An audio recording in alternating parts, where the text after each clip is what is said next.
Kobi, how are you? I'm good. How are you doing, Juliana? I'm doing all right. First show. First show, woo! I saved a little drink to crack open at the top of the show. Nice. Woohoo! I drank all my coffee already because we had a lot of technical difficulties trying to figure out this audio, Yeah, it took us almost an but we hour. got it. I'm excited. So I Well, guess welcome to the very first episode of the Back Pocket Report. Cue the music. woo.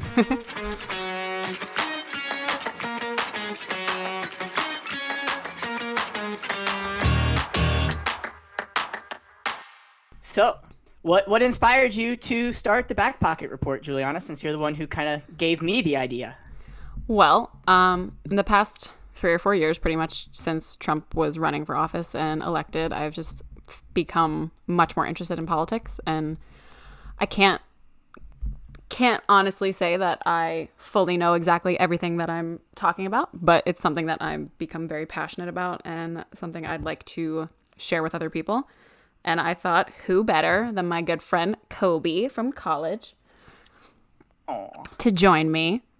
For those of you who don't know us, me and Kobe went to college together. We weren't super close or anything, but we definitely were running around the same circles because of our majors are very similar. And kind of I after we remember. both I remember go ahead. freshman year that one time we were studying downstairs at like 4 in the morning that one day. I remember that. So basically, and I feel like you can say the same, we both have pretty strong opinions, but I don't think we're very angry about them. We're just very passionate about the certain things that we believe in. And people around us in our everyday life may get a little frustrated with how often and how much we talk about these things. So we, I guess, figured we'll put it in a podcast instead. Oh yeah, I think anybody who's seen my Twitter or my Facebook knows that I talk Same. about this stuff Exactly. incessantly, and so it's kind of a more productive way rather than just kind of venting it on social media like that or venting it to my mom and frustrating her all day with my political conversations. It's probably for the best to put it on a podcast and share it out there to everybody else in a more productive way. Yeah. And I think the way that we're going to kind of do this is we're not experts. We're not journalists here, but we're going to share what we know and share things that are for sure facts and then give you kind of our hot take on them. Yeah, it's like I'm a journalism major, but I wouldn't call myself necessarily a journalist right now. Yeah, like I'm a media production major, but that means I'm usually the one filming the journalists. All right, Kobe. Yeah, I think it'd be interesting too, just because it's like, I think we agree on a lot. Like we definitely both come from like a progressive Oh, for sure. standpoint. But I think it'll be interesting just to see where we disagree and kind of talking through, maybe the typical types of disagreements that you'd see on the left in America. Just kind of talking through that, and so hopefully people can relate to each one of us and maybe find mutual understanding with each other through these discussions. Yeah, for sure. And I think also you had mentioned this earlier in some of our messages that we both consume news in very different ways, I think. A lot of I find breaking news from social media, but then I go and look into it further on like other credible sources. But that's where I kind of get my like, hey, guess what? This happened. It's like I wake up, I check what's trending on Twitter, and like that's how I get my news. I feel like your method is much different. Yeah, I don't know. It's kind of I don't even know what I would say what my method is because it's like I definitely consume like mainstream media, like the normal outlets, CNN, Fox News, all those ones.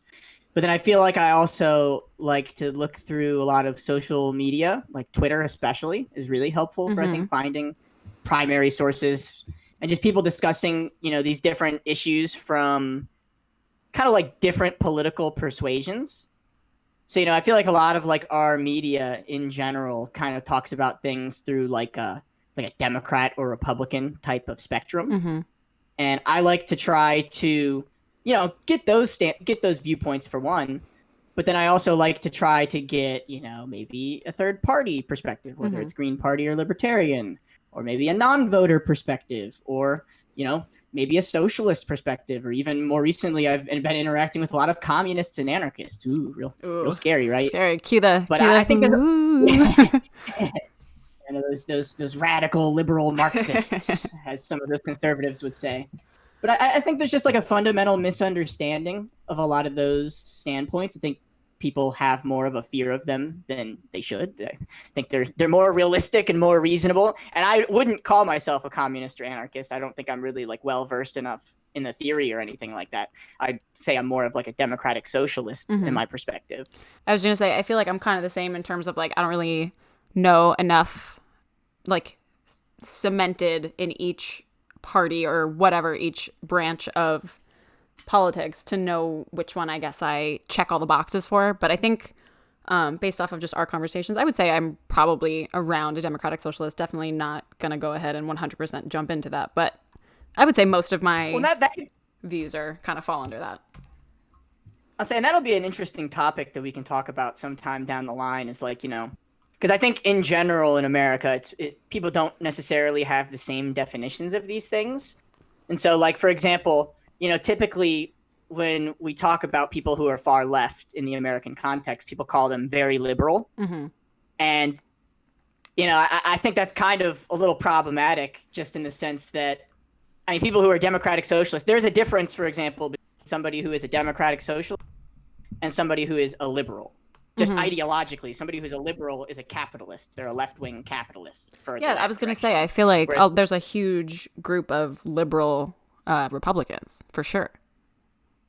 Well, yeah, and if you think about like classical liberalism, I mean, technically, even like, just typical Republicans fit the definition of a liberal, liberalism in general. Mm-hmm. But a lot of people, like I think Elizabeth Warren and Bernie are kind of an interesting perspective on that dichotomy between like a democratic socialist and a social democrat, because Elizabeth Warren calls herself a capitalist to her bones, whereas Bernie Sanders, even though their policies are relatively similar, Bernie Sanders has always called himself a democratic socialist.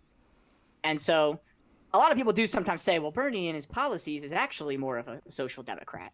But I think that their outlook is what makes it very key in the differences, just in the sense that, well, what Bernie is, his end goal is more in the socialist direction, whereas Elizabeth Warren is kind of like FDR in the sense that she's trying to save capitalism. She's trying to fix the problems with capitalism in order to maintain it.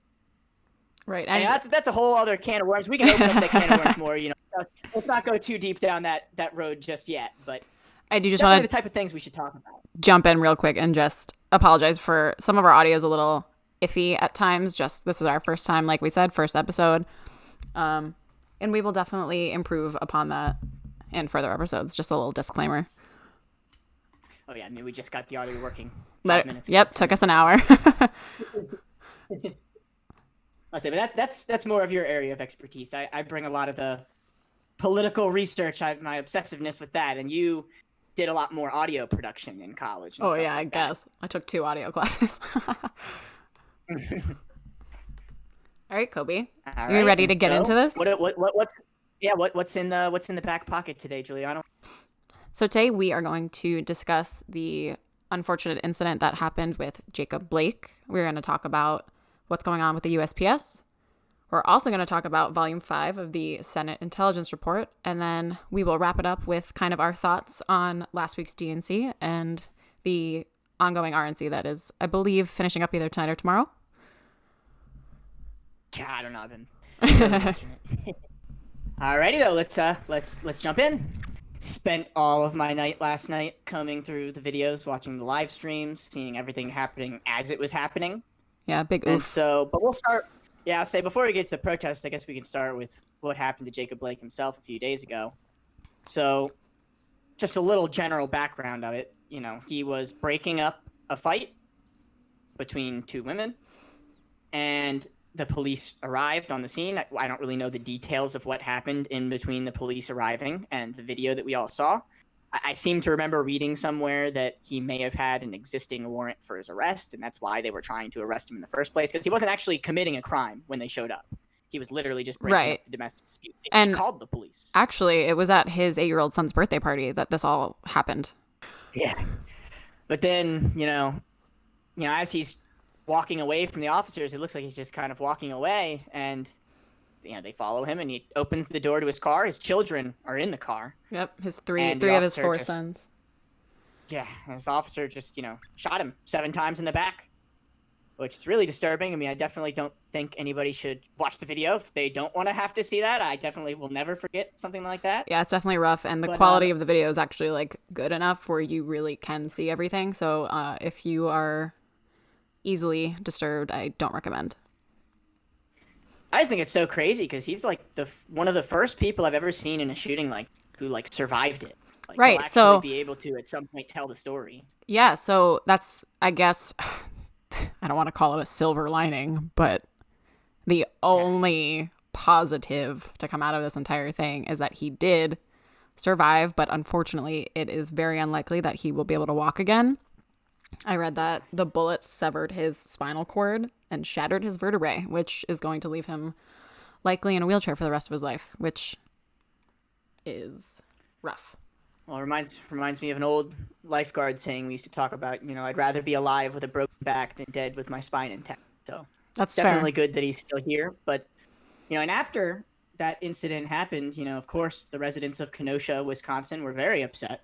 Mm-hmm. And so there have been rightfully so. Call them uprisings, call them riots, whatever you call them.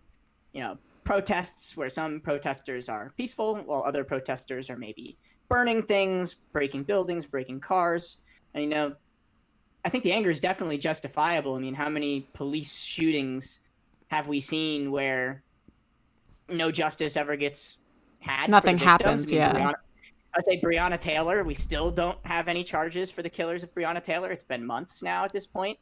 And, it's become such a normal thing. I mean, I remember, how long ago was it? 3 years ago, where Kaepernick took the knee over exact situations just like this. And exactly. Nothing has changed. And so I actually have not the majority, but my nuclear family, my brother and his family, and then my mom all live in Wisconsin now, and they live in Madison. So Madison's obviously a major city in Wisconsin. And she said immediately protests started happening again, riots started happening again.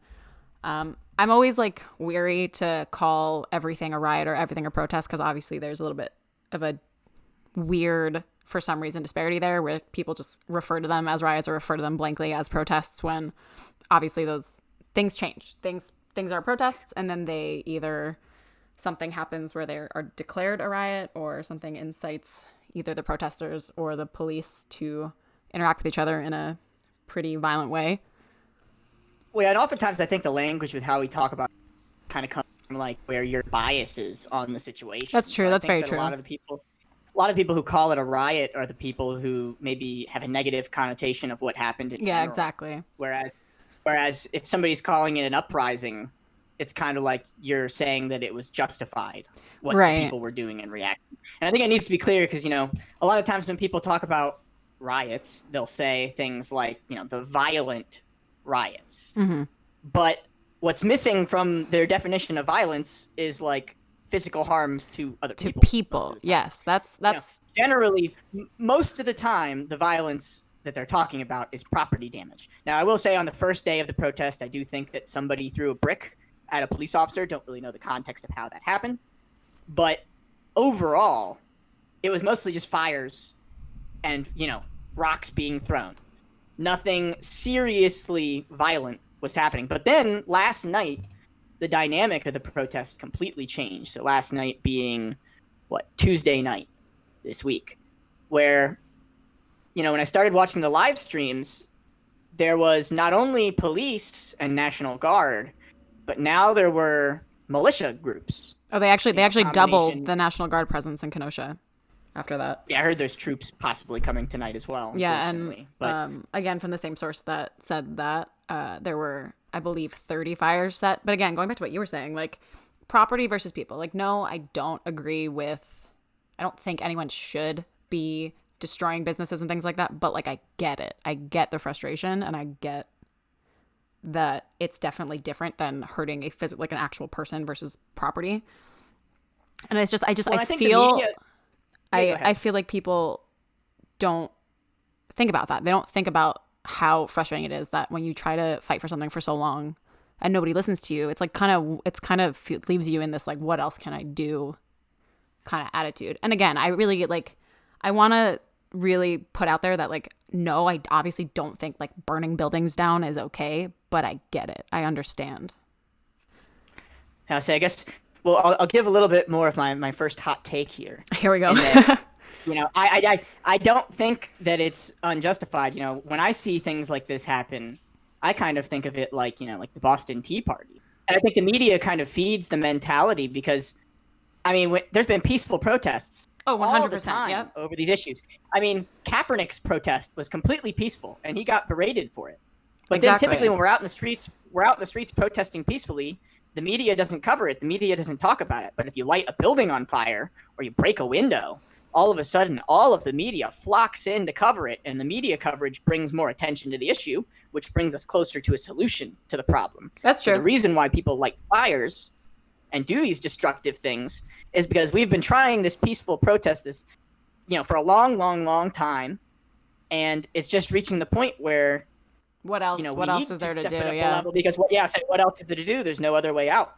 But that got very testy because talking about the people valuing property over people. Right. A lot of these militia groups, whether they're Boog Boys, whether they're thin blue line type of people, they say that they're on the side of the Black Lives Matter movement in theory.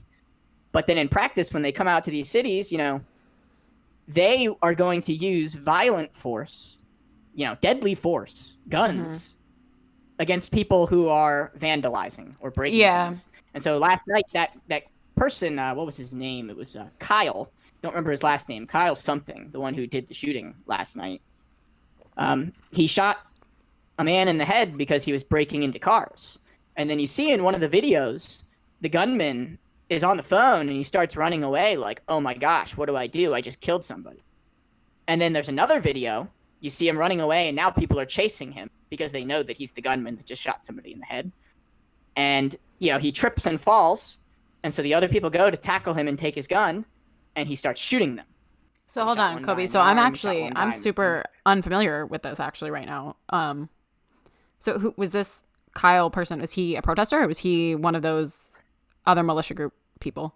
He was one of the militia. He was one of the people in the militia group. They were guarding a gas station. Okay. I guess it was next to like a car, next to a used car lot of some sort. Okay, gotcha. And the people were destroying the cars. So nobody really knows, the tit for tat exactly how it escalated to him shooting the guy in the head. But what's so troubling about that second video is that a lot of right-wing people on the internet were trying to argue that he was justified in shooting the protesters because in that specific video, you don't see him shoot the other person in the head.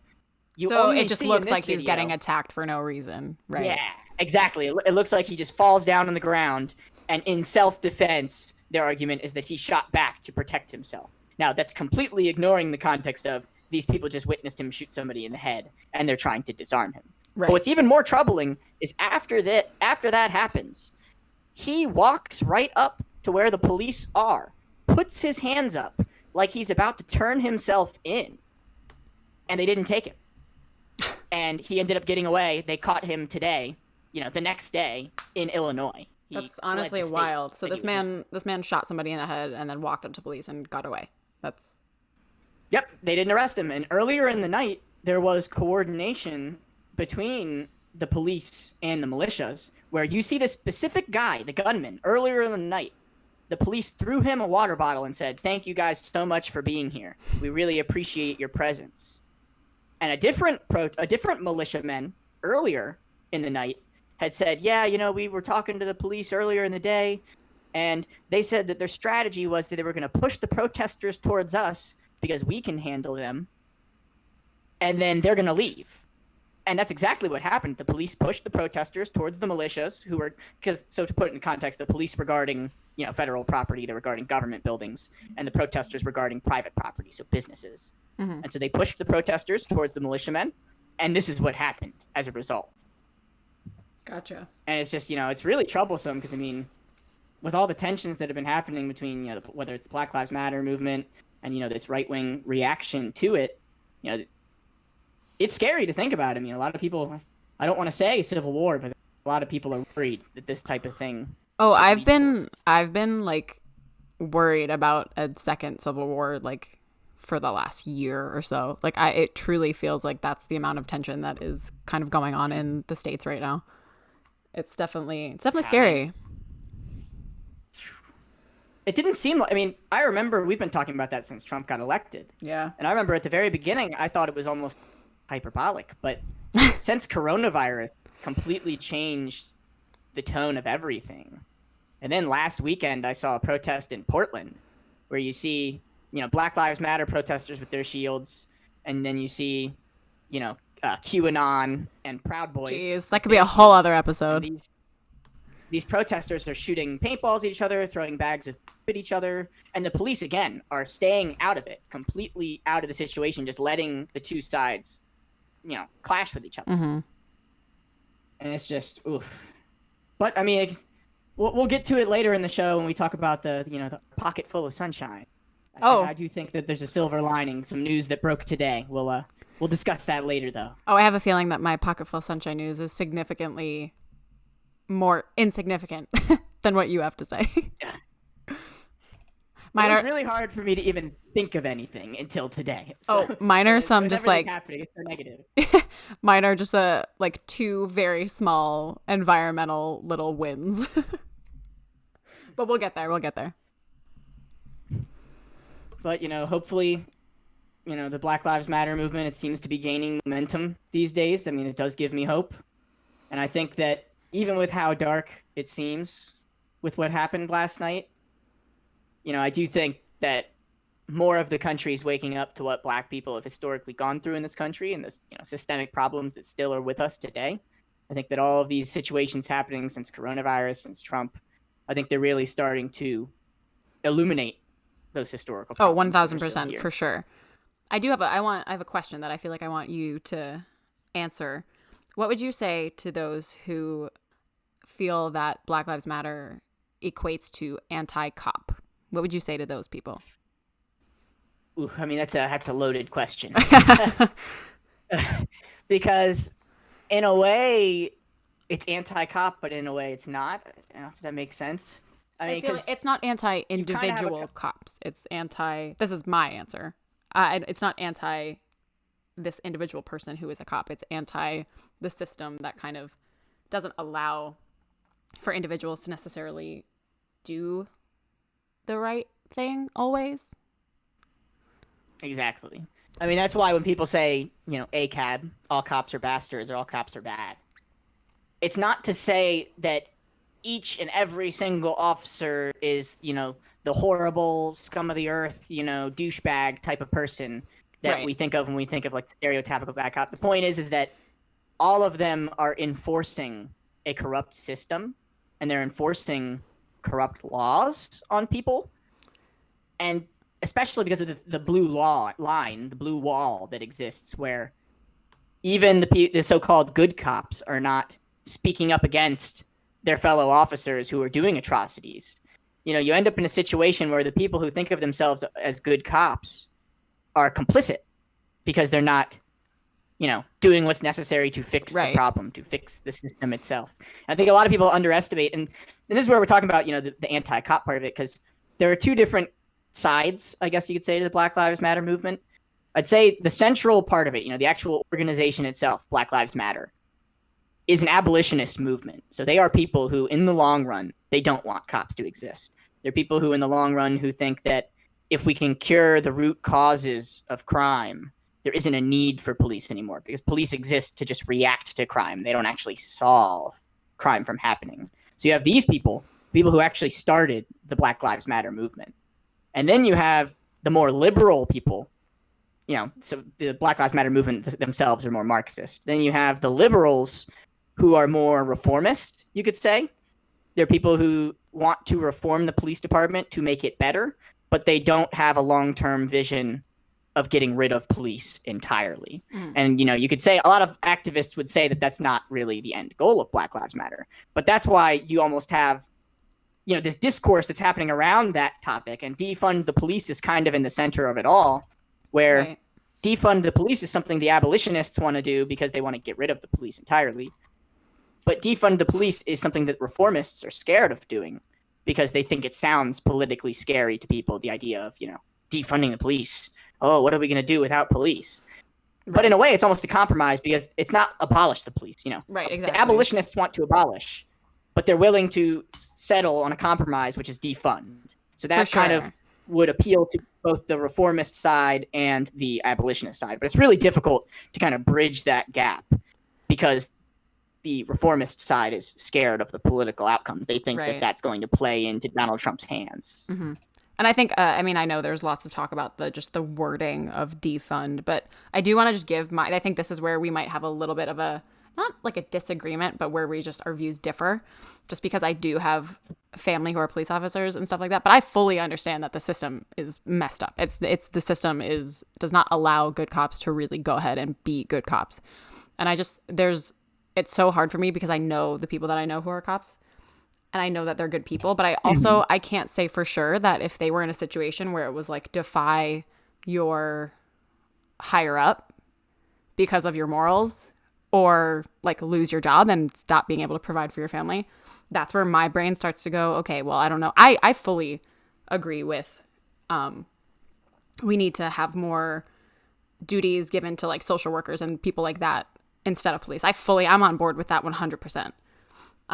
I can't say that I am, at least as of now, with the information that I have and that I have experienced, am all for just like get rid of all cops together. To me, that doesn't make sense. But if there's evidence or anything that comes out that can change my mind, I'm fully open to that.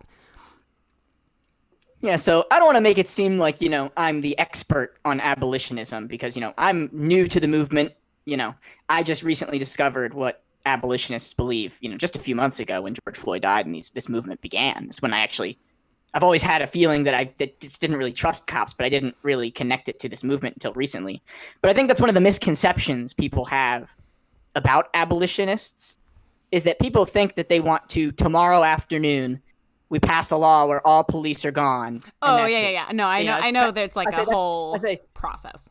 Yeah, it's like a process where most people don't even know exactly how it's going to end. And that's why defund is kind of where they land on it, because it's like, well, for so long, all we've been doing is throwing more money at the problem and thinking that it's going to fix it. Right. So from their perspective, it's, you know, you just take some money away from them, put that money towards social services, put that money towards healthcare, education, infrastructure, those other things.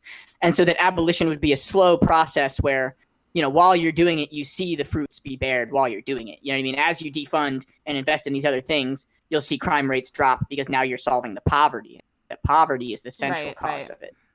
That's the thing. Like, crime comes from a need for something. People just don't commit crime for fun unless they're like sociopaths. But like people who like rob and steal and do stuff like that, it usually comes out of a need. Like they don't have something, so they need to steal in order to get it.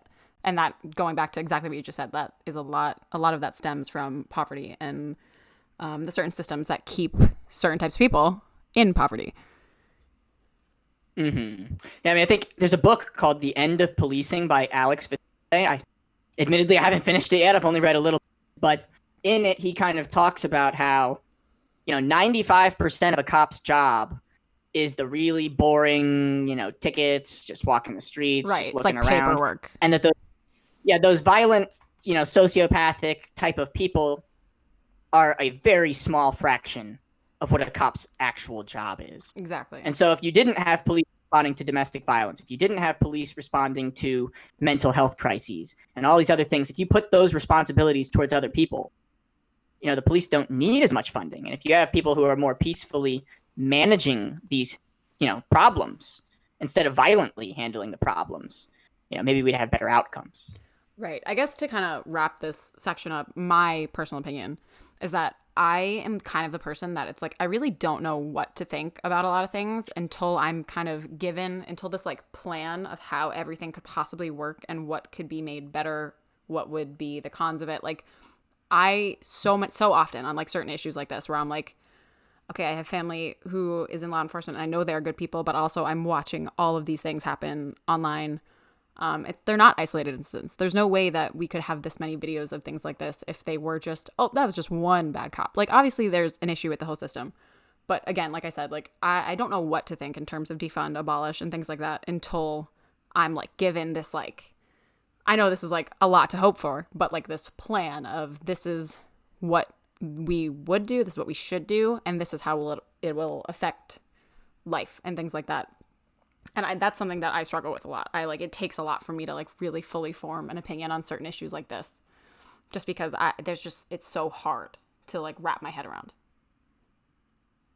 I think that's a totally reasonable perspective, just in the sense that, like, you know, if you don't have any guidance on the issue, if you don't actually, like I said, I only came around to these ideas more recently because I've been hearing them more. They've actually been publicized. You know, I'm hearing about these ideas that, you know, abolition is not a new concept. This has been, you know, Angela Davis believed in this, yeah, for sure, you know, decades ago. These are movements that have always existed. But so I see what you mean in the sense that you have to have something kind of presented to you in a way that you can resonate with, that you can actually see how it might practically play out. Right, because like I'm not being affected by police brutality as a white female in a like very, I don't know, suburban life most of my life. But like that doesn't mean I don't recognize that certain people are obviously being disproportionately affected by it, and it makes me upset. It pisses me off, and I want to be able to do something about it, but it's just so hard for me to think about like what can I do about it. What, like, you know what I mean? It's so hard for me to like form a full on opinion. I 1000% agree that the law enforcement system is messed up. It's fucked. Like, that's for sure. That is something that I fully believe. But it's the whole what to do next part that I guess I don't know what to do or what to think about. And I think that's the best part about, you know, this protest movement happening now and the momentum building up, is that at least now we're having a more substantive conversation about these topics. Oh, for 1000%. Rather than it just being a topic within the Black community or communities of color. Now it's a topic that, you know, white America has been confronted with. Absolutely. I mean, before it was just Black people who are mostly being attacked by police, but now you see at these protests, you know, in Portland and Seattle and other places. I was at one in DC where now it's, you know, white people who are getting attacked by police. And it's unfortunate that it has to be that way for white people to kind of wake up to the problem, you know, that often it takes white people having to deal with the problem before they actually fix it. But on the, you know, at least we have progress now. At least we are seemingly making some headway in the direction of hopefully getting good solutions. Like literally if somebody just presented me with this is how we can make life better for Black people because of law enforcement issues, and this is exactly what will happen, I'm just greenlit. Go ahead. Great. 100%. Like, it's so hard to like the path to there, the journey to that solution. The journey continues. So, with the 2020 election coming up and, you know, an increase of vote by mail because of coronavirus, you know, there's been a lot of controversy over how the Postmaster General DeJoy has been handling it. Do you want to talk about that a little bit, Juliana? Yeah, so for those of you who don't know, the Postmaster General is Louis DeJoy, and he was not technically appointed by Trump, but he was appointed by 6 people who were appointed by Trump. So there you go. And just a little bit before we actually get into like what's going on with the post office, I just want to tell you guys a little bit about Louis DeJoy and his connection to just like his political connections that are kind of in the way, like should have been in the way of him getting this position. So first off, he has donated, I think the number's like, it's over $1 million to Trump's 2020 campaign and just other organizations that support the Trump campaign, which is kind of wild if you think about it. And then something else that I feel like not a lot of people are talking about is that him and his wife, I want to say this correctly because I don't know about like stocks and assets and things like that. I don't know the correct terminology, but they may claim $30 to $75 million in assets from competitors of the USPS. So first of all, how does somebody with that kind of in his back pocket, how is he able to be appointed to this position? That's a big question that I have that I feel like not a lot of people are really talking about. Yeah, I was just going to connect that a little bit. You know, one of the companies, one of the competitors in particular that he has connections to is Amazon.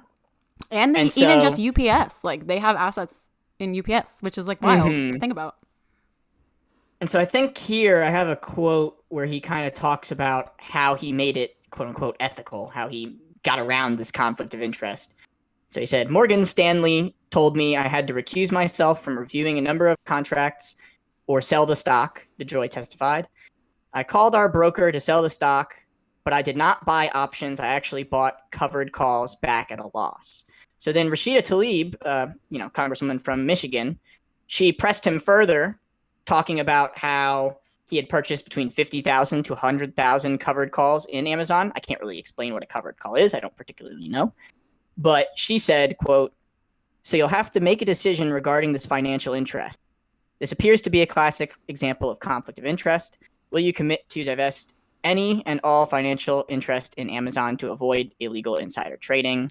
And he basically dodged the question and, said that he'll do whatever whatever the inspector general tells him he has to do for ethics reasons. Mm-hmm. Okay. So basically, it seems as though because he's arguing that because he hasn't gotten in trouble for any conflict of interest, there isn't a conflict of interest. So, but as we know from just how the government exists, I mean, there's always conflicts of interest that slip through the cracks. So when I was trying to look into that a little bit further too, because in my head I was like, how the hell could he get this position? Apparently, I don't remember the exact wording, but it's something along the lines of like, it's not a problem until it becomes a problem. Like until he is in a situation where those shares, assets, I don't really know what to call them, affect something that he's doing, then it doesn't really matter. I really wish I'll try to find, I'll link it below if I can find it so that I'm not just like talking out my ass. But if you are an American listener, you've probably noticed that your mail has slowed significantly in the past couple of weeks, maybe month. And that has a lot to do with Louis DeJoy's new changes that in his hearing, he said, "Oh, I didn't do that. That was happening before I got here." But then when asked, I believe, what's her name? Porter. Do you know what I'm talking about? Katie Porter. Yeah, Katie Porter. I didn't hear what she specifically said, but go on. So she was questioning him, and it started out with a lot of, "Hey, do you know how much it costs for a stamp?" And he knew that, but then she continued to ask him a bunch of questions about, "Do you know how much this costs?" And they were all postal service services, and he just didn't know the answers. So after that, he kind of was like, she was like, "Did you do any analysis to see like how these changes would affect everything?" And his response was like something along the lines like, "I did not order that. Like that was already there when I got the position." And then she was like, "Okay, well then can you tell us the name of who ordered those things?" And he's like, "I don't know." Like I think I actually did see that. And it's what's interesting about it is that there is at least a hint of truth in the sense that it's possible that these ideas were floated and discussed in the past, because I mean, there have been situations where Obama tried to appoint people to the Postal Service who had an interest in privatizing it in the long run. And so it's possible that they had crafted some of these ideas. Now they didn't implement them. So he came in because, during the Trump administration. And of course, he has the motive to also want to privatize the post office in the long run. So he enacts these cost-cutting measures. And even though I think he plays coy saying that he didn't know that there would be these kinds of consequences, I mean, so for example, one of the changes they made was that before, mailmen would sort the mail in the morning before they leave. And so sometimes they might leave a little bit late just because they needed to sort the mail a little more. But now he implemented a measure where it was, no, they'll leave on time every morning, whether the mail is sorted or not. And so the problem became, when you combine that with pulling apart some sorting machines so they have less machines to do the work for them, and he also cut back on overtime. Yes. And so what was happening was, they leave in the morning not having sorted the mail. They get back at the end of the day on time instead of working till the mail is delivered. So yeah, he made them leave on time, but it prevented the mail from being delivered on time. And that's had real consequences. So, people's medicine has been showing up late. Chickens. So for chicken farmers ordering chickens in the mail. I saw that. I saw that. There was a bunch of chicks that were just dead in a post office, I guess. And food's rotten and all sorts of things. And I feel like these are like predictable. Like even if he says he didn't think these things would happen, I think it's just more so that he cares more about the money of the post office than he does about the actual service itself. Exactly. And that's what's something that bothers me so much about this whole situation is that they're looking at the USPS as though it's a business when it's a public service. Like we don't get butthurt when we didn't make enough money back on the military when they go do something. It's like the USPS is a service that has been around for, I think, almost 250 years. And it's for people. Like, it's okay if we spend money on this because it's literally how our entire country is connected. Like, it's a service, not a business. And that's something that I don't think a lot of people are really like focusing on. And it's just like, it's not a business. It's not a business.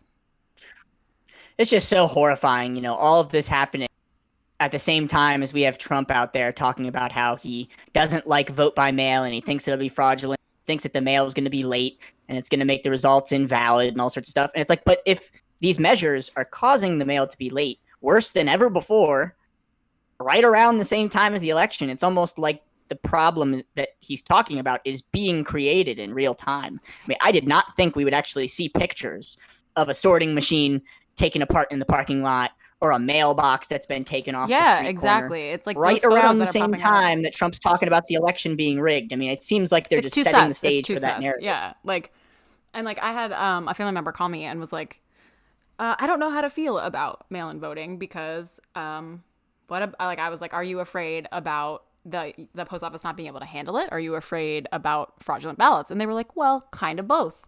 And I was like, okay, so there's a ton of evidence. I don't know the number off the top of my head, but I believe it's like less than 1% of ballots are fraudulent. But that also means that those fraudulent ballots are being detected. Like, that also means that the ones that the stats that we have that say this many ballots are fraudulent, that means we caught them. And I do want to say, and then going off of this relative again, who was like, I don't know how is the USPS going to handle all that? First of all, let's go to holiday season. So like November, December, right? Mm-hmm. The stats that I read show that the USPS handles over 1.3 billion greeting cards during that time. There are only, I think there's less than like 200 million people in the country who vote. So like, even if every single voter voted by mail-in, that's still less than what they deal with during holiday season. So the whole like amount thing, I mean, obviously this was before all of these new, pretty much, for lack of a better word, attacks on the USPS happened. Mm-hmm. But beforehand, they would have absolutely been able to handle it. That's not something. And also, a lot of things that I don't think people realize too is in states where mail-in voting is a thing, you don't just put it in the mailbox and it's gone. Like, they have like really, like, I forgot what they're called, like strong boxes or just boxes in different locations. Like, I live in Washington. I voted by mail for our whatever election just passed that wasn't the primary, and it wasn't obviously the presidential election. You get it mailed to you. Washington State sends you an entire pamphlet with information about all of the candidates, and it's not partisan or anything because that information is sent in by those candidates. So it's not like Washington State is like controlling the narrative of what people think about these candidates. So you have this whole booklet of like every single person who's running for every position. You fill it out on your mail-in ballot that gets mailed to you because you're a registered voter, and you find one of those strong boxes and you put it in, and that's it. It's not like this whole like threat of like, oh, people are gonna go into mailboxes or people are gonna steal all these things. Like, that's just not reality. And I feel like talking about it more. Like that. I just feel like talking about it more and like saying that that's going to happen is going to make more people who are opposed to this, like, make those bad people maybe come out and actually do those things that they would have not thought of otherwise. Or even just people that are on his side to do those things just to create the narrative. But it's like, if he was really worried about it, you'd think that he'd be trying to pass a bill to increase the funding for the post office. He'd pass an make it more safe to help. Yeah. But that's how you know it's just more so an excuse than an actual concern. Because if it was a concern, you'd do something to fix the concern. Exactly. I mean, his solution is what? Just don't vote by mail. Go ahead and vote in person like we've always voted, is what he says. Completely ignoring the fact that there's coronavirus out there. And he'll say, oh, but the protests, they protest in coronavirus. And it's like, yeah, but do you realize that to have people line up and vote, there's already 3-hour lines, 4-hour lines. Now you're going to have people social distanced with less polling locations. My state in Maryland, we've cut down the number of polling locations, which is ironic because that concentrates more people in certain areas. It's so fucking stupid. But it's like just mail-in voting. It is just but, I mean, at least I think the House did pass the bill pausing. I think, DeJoy agreed to pause some of these measures. He's not reversing some of them. Right. So some of the sorting machines that have been taken apart, they're still taken apart. Some of the mailboxes that have been taken away, they're still going to be taken away. But at the very least, he's not moving forward with even more. We'll have to wait to see if the Senate passes a version of the House bill. But, buckle up. Hopefully, hopefully 2020 isn't as scary as it seems it's going to be in the election. All I have to say is that if you are planning on voting by mail, request your ballot as early as you can and mail it out as early as you can. That's bottom line. If you are planning on voting by mail, do it ASAP. Alrighty, Juliana. So what do you want to tell us about the Senate intelligence report that came out last week? All right. So this Senate intelligence report is volume 5 of the entire report is what came out. And basically, if you remember the Mueller report, that was focused on kind of criminal prosecution, whereas this is straight up just described as a description. This is what happened. This is what the Senate committee found. And I want to make super clear that this is a Republican-led Senate. This is a bipartisan report. All 1,000 pages of this report are bipartisan. This is not a he said, she said, left versus right kind of deal. But basically, the report focuses on Paul Manafort, who, if you don't know, is Trump's campaign chairman from the 2016 campaign. And the conclusion of this report said that Paul Manafort is a grave intelligence threat to the U.S. That was the conclusion of the report, or one of the many conclusions. The issue with what a lot of people are kind of talking about is the term collusion. People are like, well, is it collusion? Is it this? There's not really like a defined, set in stone definition for collusion. So that kind of threw everything off right from the beginning. But basically, Paul Manafort was sharing information to a Russian intelligence agent, Konstantin Kilimnik, about the Trump campaign. He was sharing information back and forth. They were kind of in contact. And again, he is a direct tie to Russian intelligence. He is close or somewhere up close to the Kremlin.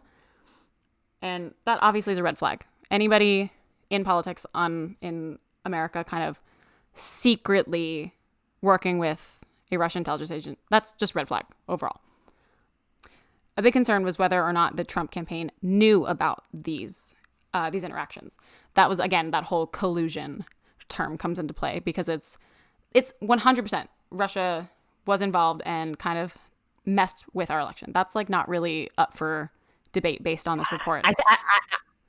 This is where it gets kind of tricky. So it's definitely there were connections between the Trump campain and Russian officials. But it's whether or not they knew that this was going on, and whether or not they had asked for it. Quote. Well, from the way it frames it, it's kind of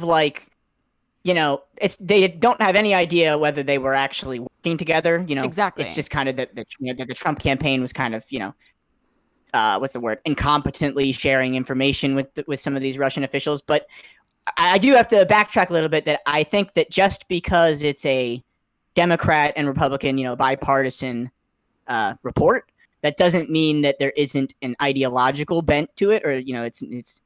I think that's where it gets tricky because these intelligence reports in general are typically written in such a way where the establishment agrees with the line that's being put out there, and so, for example, one of the key connections this report tries to make is that, they make a almost definitive statement that they say that WikiLeaks was working with Russia, that Russia is the one who hacked it and gave it to WikiLeaks.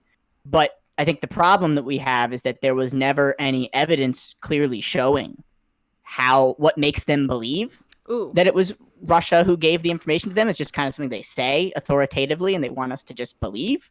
That's and fair, I think a lot of people have a hard time just kind of believing it just because how often has the intelligence community lied about things in the past? Mm-hmm. In the sense that, they said Iraq had weapons of mass destruction and we went to war with Iraq.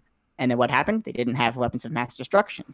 Or if you think back to the NSA surveillance program, where James Clapper had literally said under oath, what's it called? We're not collecting citizens' data en masse, not wittingly. And then what did Edward Snowden reveal? That they were wittingly collecting our data. And so this isn't to say that, definitely there were Russian bots on the internet. That's the thing that's kind of been confirmed. It's debatable how much of an influence it actually had on the campaign or not. But the WikiLeaks tie, what's so interesting about that is that, so let's just go with the premise Hold on, let me throw a name at you. Roger Stone. Mm-hmm.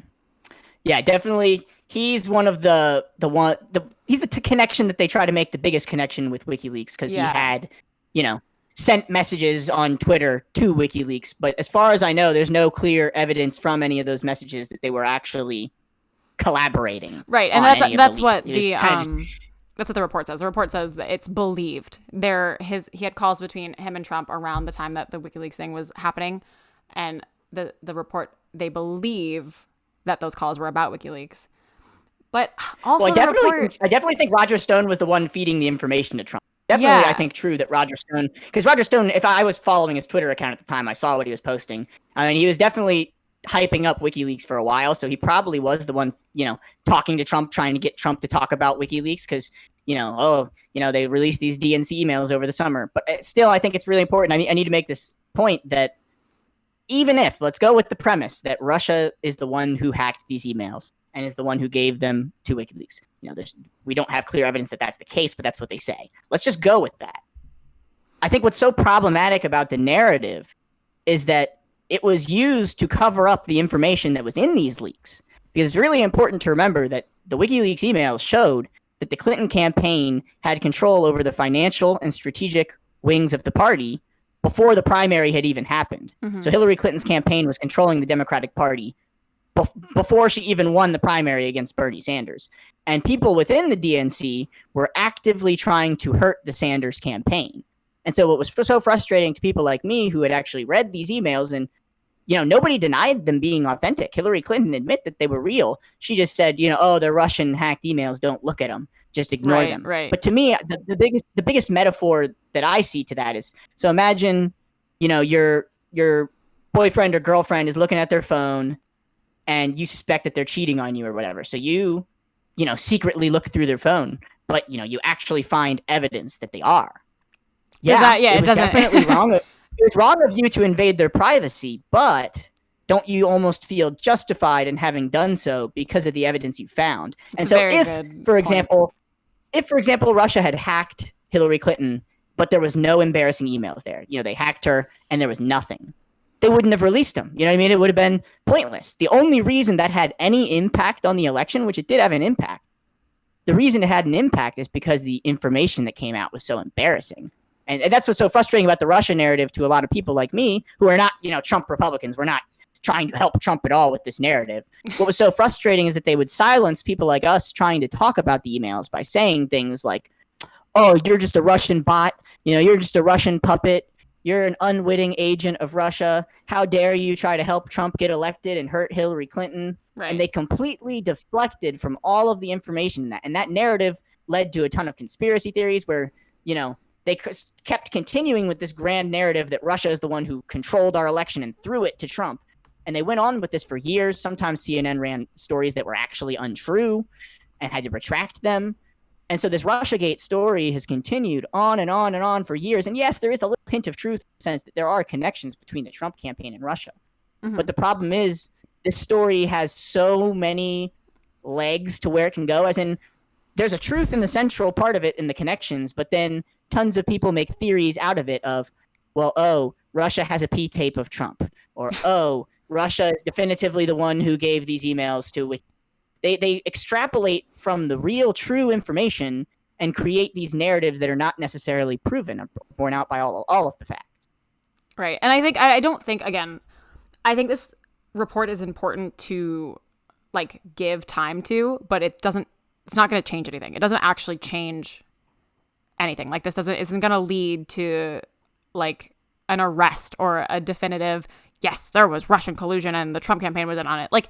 Again, it's hard for me because I think this is such a big deal, but it's also not a big deal.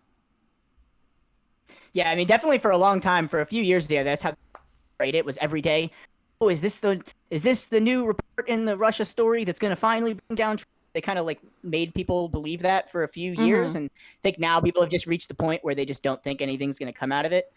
But just one last point that I kind of have here about it is, again, just going with the idea of Russia interfering with our election, Russia to be interfering with our election. But I think it's really, really important to be said, because there are some people who make it out to be like them doing this was Pearl Harbor. Right, doing right, this right, was right. 9/11. They make it out like this was this huge thing that's just groundbreaking. And I think what's frustrating about that to me is, how many elections does America interfere in? I mean, we're currently trying to interfere in Venezuela. We interfere Oh, in yeah. Syria Like, all the time. I We feel interfere like, in Afghanistan. We interfere in more countries than anybody else, So, and yeah, Russia's probably number 2. Russia and China are, right around the same level of interference as us. But the hypocrisy of it is we make it seem like we're allowed to interfere in any election we want. But if they do it to us, it's like sacrilegious. and I feel like kind of the problem around like the whole just Russia issue is that so many people, when they think of like meddling in an election, to them they picture stuffing ballots or stealing ballots. They don't picture just like information leaks and things like that. And that's most of what it is, I feel like, are mostly like what you said, like the Russian Twitter bots. They're everywhere. It's like things like that. So like when you hear the word meddling in an election, like it's, at least in this case, it's not like this crazy physical thing. And like exactly what you just said, like even though they shouldn't, or it was wrong of them to hack those emails were still wrong to begin with. Like it's just, I think it does take away from some other more important things that are going on. But I also think it's really important to, like, for American people to know that this is, like, is it safe to say that meddling is almost normal in our U.S. elections? Yeah, I mean, I almost don't think it's like something that we can stop anymore. So one of the things that's so frustrating about it is it's ironic in the sense that, they say that Russia interfered through these meddling things online and all that.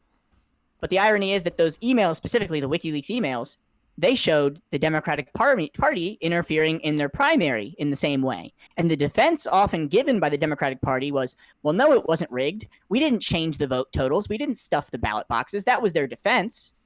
But what we were saying the whole time was that it's the narrative. They were literally communicating with journalists from CNN, ABC, NBC, Fox, and telling them, this is what you should say about this story tonight. This is how you should cover this story tonight. And so, no, nobody was like making you change your vote. Nobody was changing the vote when it got to the ballot. What they were doing was that they were controlling the TV narrative. TV narrative is very powerful. Just like they say that Russia was controlling the internet narrative is kind of the argument that they make for Russia interfering. And so it's just ironic that, they get mad at Russia for interfering in the general by pointing out that the Democratic Party had interfered in the primary. And I think that's why they harped on the story for so long, was because they wanted to distract from the fact of what had happened in the primary. Because if you point out that it was Russia that hacked it, well, everybody's scared to be associated with that, right? Everybody's like, oh, I don't want to be a Russian agent. I don't want to be a Russian asset. It's like the new McCarthyism, where if you talked about WikiLeaks during 2016, you were a Russian bot and you should be, disowned from society type of thing. You should be ignored and alienated. And so a lot of people just self-censored themselves because they were scared of being labeled as a Russian bot. Right. Which still happens today. You can still see this on Twitter today, where they still call left-wing activists who are complaining about Biden. They will say that you are just Russian bots when it's real, Twitter's authentic wild. people. Like political Twitter is honestly insane. Yeah, I'd say it's very useful. Like, I mean, it shouldn't be your primary source of information, but it shouldn't be underestimated, because as long as you know how to parse through what's fact and what's opinion, I mean, you can learn a lot from the things people talk about on Twitter. And I guess just to close out this section, that at the very end of the report, kind of the Democrats ended up, based on this report, the Democrat side of the Senate kind of believed that this report showed cooperation, not collusion. But then on the other end of it, the Republicans found that there was no evidence of Trump or his campaign colluding with Russia. So in the end, what did this report really give us? Not too much, I guess. No, I mean, especially because they have the Democrats and Republicans have polar opposite interests. Exactly. So yeah, they agree on things like WikiLeaks and stuff like that, where they want to alienate certain things. There are certain things they agree on, but then fundamentally, Democrats wanted to literally get Trump impeached for everything he did with Russia, and Republicans want to deny everything. So they had to try to somehow find a middle ground. Like I said, I think after the impeachment story, I think everybody kind of lost interest in it. Right. As soon as we knew that there was nothing to come of it, it's like, what's the point? Yeah, that's why I don't even pay attention to it that much anymore. It's interesting to read about, but it's things these days. All right, Kobi, have you been watching the RNC lately, the past couple of days? Barely. What about the DNC from last week? Watched a little bit more of the DNC, but I'd say both of them are kind of not my cup of tea. So we'll start with the DNC. You know, just in general, it seemed very broad and general. You know, we like good things, they like bad things. Vote for us because we're the light. Don't vote for them because they're the dark. You know, they just kind of talked in very broad, general terms. The thing that frustrated me most about the DNC was that they had people like John Kasich and Colin Powell. So just for a little context, John Kasich is the former Republican governor of Ohio. You know, he was anti-abortion, anti-gay marriage. Colin Powell was, what was he? The Secretary of State, I think, under the George W. Bush administration. So Colin Powell was literally the one who said that Iraq had weapons of mass destruction in front of the UN, in front of the US. He insisted that they did, and this is why we need to go to war. And that lie resulted in hundreds of thousands of people dying. And so, you know, I get why the Democrats had people like Colin Powell and John Kasich come. Their election strategy is to reach out to, you know, moderate Republicans, not progressives like me. It's actually alienating to progressives like me. But when Joe Biden won the election, that was kind of a given. They were going to try to move center instead of moving left. We'll see if it works out for them. I'm a little nervous. But in terms of the RNC, you know, I barely watched any of it at all. The only part that I watched was today. I watched Trump's speech, and it was really disconcerting because he was talking about, you know, how he doesn't like mail-in ballots and how he thinks that this is going to be the most rigged election of all time, and really troubling authoritarian types of things. Probably why I didn't watch any of the other days. But what did you think about both of them? So again, I kind of just like you, I've mostly skimmed because after watching a couple minutes, it just gets frustrating. But I definitely paid attention a little bit more to the DNC over the RNC, just again, because the RNC is currently happening and I usually follow up on things a little bit later. But I feel like for the DNC, they focused too much on like trying to shove it down your throat that like Joe Biden's a good person, like instead of, I guess, focusing on like politics, which is like the point. But I have to say, Michelle Obama's speech, amazing. And also, this is completely not politically backed at all. This is just my, like, I am a 23-year-old woman opinion. Jill Biden's speech was amazing. And then at the very end, Joe came in and was like, you did such a good job. And it was, like, so cute. But don't worry, I'm not letting that affect my opinion politically. Yeah, see, those are frustrating. Those are things that I can't necessarily relate. See, like, I recognize those things, but I also know how to completely separate them from, like, my actual opinion of somebody politically. I just thought that was cute little anecdote. But something I didn't like about the RNC, just when they straight up announced who was speaking, like, it was just the entire Trump family, which is like, okay, why? That's whatever. And then I do kind of feel like they relied a little bit on tokenism. Am I saying that the right way? Where they had the like very few Black or brown politicians who are Republicans, I guess, speak. And it felt very, see, look, we know Black people. Like, we have Black people on our side. And that immediately I was like, okay, screw this. I don't want to watch this anymore. That's exactly how I heard somebody online portray it. Was kind of like they didn't have Black people or people of color there in order to appeal to Black people or people of color. They had Black people and people of color there, the few that they had, in order to make the white people feel not racist for voting for Donald Trump. Right, exactly. And there was, honestly, I don't know if I should be quoting like late night shows as my sources, but I believe it was Trevor Noah who pointed out that, I can't remember the names of who it was, but there was one woman who is a woman of color, and then I want to say Vernon, do you know his last name? Probably not. Either way, it was two people of color who were speaking at the Republican convention, the RNC, and Trevor Noah even pointed out that they were like, they told stories about their lives and like why their lives were good. Oh, like my my grandfather got to live to see me become the first Black representative or whoever in the Senate and the Congress, I believe it was. And Trevor Noah made a really good point in saying that, like, yeah, you're literally showing how, like, you succeeded. You made it out. You were not one of those statistics that exist, because that is the norm in America for people of color to be kind of oppressed, and not kind of, absolutely oppressed.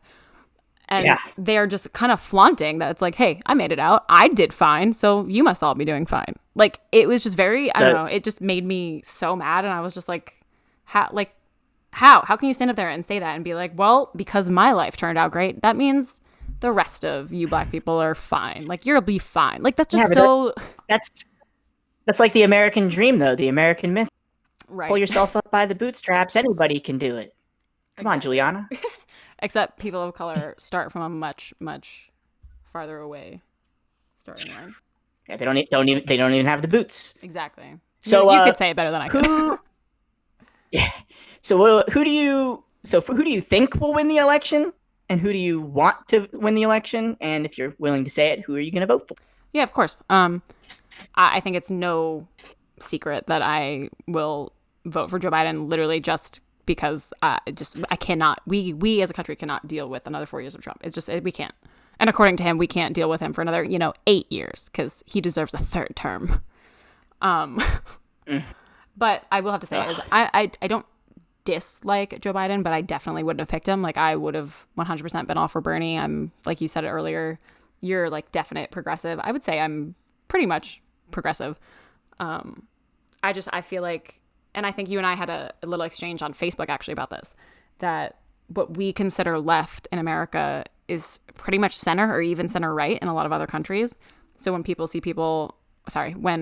voters see people like Bernie come out, it's like scary, because it's so different from the norm, and everyone, I feel like, is just so stuck to clinging on to, I don't want anything to change, because if it changes, it could get worse. And like, that is more scarier to people than the possibility of things getting better. Well, they see Bernie as far left, even though in the context he's like center left. Yeah, it's very, like, very it's center wild. left in the global context. So who do you think's going to win? So you want to vote for Biden, but who do you think's going to win the election? Do you think it's going to be Biden? I'm a pessimist because I'd rather be surprised with something positive than get my hopes smashed. So I'm also scared. I really just everyone was like, Trump's not going to win in 2016, and then he won. I truly do not have an answer, but the pessimist in me is like, Trump's going to win and our country's going to, burn. But I would love to be proven completely wrong. I go back and forth on that. Even my mom was like, no matter what, no matter who wins, make sure you stock up on food and everything, because the streets are going to burn no matter who wins. It's going to be crazy. Well, I definitely think there's some truth to that if it's not about either way, definitely stuff with everything else, it's going to be contested both sides, no matter who's winning at the very end. And there's going to be, with all the protests we're seeing now, I mean, it's probably going to get worse before it gets better. I think that's true. But overall, I mean, I do think the national polls make it look like Biden's going to win. Now, if you look at the state polls, this is where it's a little more troubling.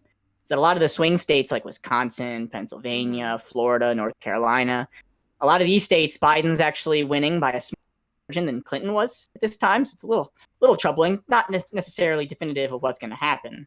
So I was going to say, what's your thoughts on polls? Because honestly, I just don't trust or believe in polls, because literally I've never taken a poll. I've never been polled. So how do I know? You know what I mean? Like, how do I know that whoever conducted this poll?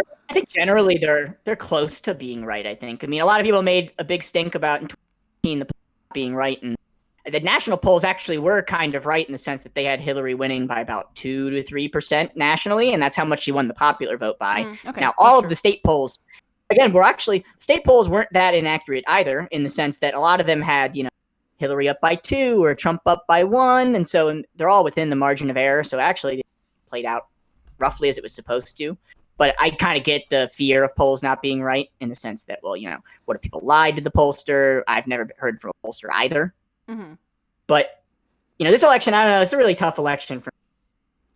In general, I'm not the type of person who likes to vote for the lesser of two evil. Right. You know, I mean, who does? ever since high school. Ever since high school, I've been somebody who wanted to start a third party movement, somebody who didn't want to go along with this. You know, we have a choice between I think this is what Cornel West says. We have a neoliberal disaster and a fascist catastrophe, you know, and we have to choose between the two. And so I have the privilege of living in a place like Maryland where the Democrat wins the presidential election every single time. Oh, yeah. So I mean, I came from New York and now I'm in Seattle. So, like, it's... I mean, I'm not going to vote for Joe Biden because I don't have to, and I personally don't want. Because to me, I'll feel the guilt of, you know, when Joe Biden increases the police funding, when Joe Biden starts a war in Venezuela, when Joe Biden, I don't know, vetoes Medicare for all these bad things that I don't like. I don't want it on my hands, and because I live in a safe state, it's easy for me to say that. Now, this is where it gets into tactical voting. Is that, you know, it makes me really frustrated that somebody like me who lives in a safe state. People try to guilt me like, oh my gosh, you're going to get Trump elected because you're not voting for Joe Biden. It's because of people like you why we're in this situation. And it's like, well, for one, you know, I live in a safe state. My vote is not what's making the difference. And, you know, for two, that's not how you convince people to vote for your candidate. Like I do agree that I think that Biden is the lesser of two evils. I do think he's slightly better than Trump. But at the same time, if you want third-party voters to vote for Biden, you don't do it by telling them they're a piece of shit Trump support. That's never that's not how you convince them. I say you have to appeal to them. You have to be nice to them. You have to convince them to vote for your candidate. Make the positive argument for your candidate. So I really hope, you know, it's not my role. I'm not the person who's voting for Joe Biden. I'm not this person who likes Joe Biden. But those Biden supporters, you know, they need to go phone bank. They need to go knock on doors. They need to, like, you know, actually campaign for him in the right way instead of just insulting people on the internet who hate Joe Biden. Like, there's a better way to do it if you actually want him to win. So I think this is where we sort of a little bit of disagree. I absolutely don't think that, like, oh, because you are in a safe state and you vote not for Biden, that means you're just going to let Trump win. No, I don't believe that at all. But I'm the kind of person where it's just like, I don't even want to risk it. Like, even if I was still in New York and the fact that I'm in Washington, like, I'm still going to vote for Biden. Just literally, the anxiety of, like, potentially anything going wrong, especially with all of the mail-in ballot issues and just, like, general issues concerning the election this year. I'm the kind of person that's like, I'm not even going to risk it. I'm just going to vote Trump out of office. That's my main goal. But this is a whole other conversation that we could literally do an entire podcast on the Electoral College and why it's bad. Oh yeah. I completely respect people who have come from that standpoint. To me, it's you vote your conscience. If your conscience says don't vote for a candidate, you know, don't let people guilt you. Don't let people make you feel like a bad person. Absolutely. If that's how you feel, that's how you feel. And if you want to vote for the candidate, if you would feel guilty if you don't vote for him and Biden loses, if that's how you feel, then vote for him. You know, vote however you think is the right way for you. And I tend to think that, you know, your one vote doesn't really make that difference between the make or break anyway. You know, maybe you could say that the hanging Chad in Florida, maybe one vote here or there made somewhat of a difference, but people also forget, you know, yeah, there's this 2 or 3, 4% of people who vote third party, but there's like 50% of people don't vote at all. Crazy. And so why would you blame this 2 or 3% of people who are really politically engaged? They just don't have a candidate. Why would you blame and actually them voting for something that they care about, a person or a candidate that they're passionate about, versus people who just, like, don't get up off their couch because they don't feel like it. Like, but even those non-voters, it's really tricky because it's like, I almost can't blame them either. I don't want to guilt them either. Like, when you see both parties often do corrupt and bad things and you feel like you're not really represented, why should I vote? It won't really matter anyway. I mean, I think it's gotten so bad in this country where people are so disillusioned that it's like, kind of like I was saying with those people that if you want to try to convince people to vote for Biden in a swing state, you have to make the positive argument. Like, you know, instead of us guilting these non-voters for not voting, we should really give them something to vote for. That's why I wish Biden would support Medicare for all, which is popular. You know, I wish Biden would support the policies that are popular among more people that will help poor and working people. Because if he supports those policies, he'll get people to come to the polls to vote for him. You know, instead of guilting people, make the positive argument. Right. I feel like this conversation is leading to potentially a full episode on the Electoral College and a two-party system and all that. I feel like we could do some damage there. Oh, yeah. I definitely think we have to have a whole episode on that at some point, either before or after. We're going to do it, definitely. Ranked voting. Ranked choice voting. Yes, definitely. Ranked choice voting. So what's your pocket full of sunshine for today, Juliana? All right, so since this is our first episode, I just do want to give a little brief explanation. Our Pocket Full of Sunshine section that we'll likely do at the end of every episode is going to be some good news that Kobi and I find separately, whether it's local, whether it's national, it could be international, anything that we feel is kind of like a positive light during this really dark time in politics. I have to say that my Pocket Full of Sunshine is that in Mount Rainier National Park in Washington, where I live, they found three, what are they called? 3 wolverines for the first time in 100 years. So I think that was pretty cool. Wow. Right? That is pretty cool. And it was a mother with 2 offspring. And then the other, I got 2 because they're both pretty small, but they're both environmentally related. There was I wish I could give you the name of the study, but there was a study that found that after painting the blades of turbines, that bird deaths were down 70%. So that's also a huge positive in the environmental little column. Wait, so you're saying that painting the wind turbines that give us energy cuts down on the birds that die from them? Yes, because I think because of the whole, they're ugly, so we have to make them match the sky or match the desert or whatever, some stupid bullshit like that. They painted them so that it was very obvious to birds who are flying through, because a lot of the arguments against wind turbines and things like that are that they mess with like bird migrations and shit like that. So, but just literally by just painting them so that they're easily recognizable, bird deaths were down 70%. That's awesome. Just a tiny little fix like that makes such a big difference. Right. It's almost like, why didn't we do that earlier? It's not that hard. All right, so let's see. I also have 2 pockets full of sunshine today, which is kind of ironic because I spent all day today really depressed from the protests last night, and with COVID, with the eviction crisis that's going to happen. It's really hard for me to kind of even think of anything positive right now. But so one of them that happened today was the fact that the Milwaukee Bucks, the Los Angeles Lakers, Houston Rockets, some baseball teams, the Milwaukee Brewers, a few others, have decided to boycott their games tonight in solidarity with Black Lives Matter. Playoff games, too. Protesting. They're playoff games. Yeah, playoff games. I mean, that's really exciting because to me, I think that in order to really change the country, we need a general strike. We need more strikes. We need people to stop working, to do things to actually, if we hurt the economy, yeah, I mean, in the short term, there might be consequences, but in the long term, if it gets these problems fixed, this is a really, really, really good thing. This gives us more hope that there could be a general strike than ever before. But then the other pocket full of sunshine I have for today is kind of a local race here in Baltimore. So Franca Mueller-Paz is running for the 12th District City Council in Baltimore. She's a Green Party candidate. And surprisingly, she's actually raised $47,000 in the last 6 weeks from over 800 donors. Wow. Small donors. And what's so good about that is that the Democratic incumbent in that seat, so Democrats have like a stranglehold over Baltimore City. The Democratic incumbent, he only has $6,400 cash on hand. So the Green Party candidate is drastically out fundraising the Democratic candidate in this city council race, which, a lot of people talk about, how are you going to get a third party if they can't even win local races? This is exactly how it starts. It's with races like this. I will give a disclaimer. I'm starting to volunteer for Mueller-Paz. So I will be hopefully involved in phone banking, text banking, maybe knocking on doors and stuff like that. Because, give us a little bit of the behind the scenes. Oh, yeah. I mean, that's how it starts. To anybody who wants to see a third party out there, to anybody who wants to help that movement happen, you can't just pay attention to the presidential election and forget about it for a few years. You have to start on the local level organizing. Mm-hmm. I'm gonna totally contradict what I said before about voting.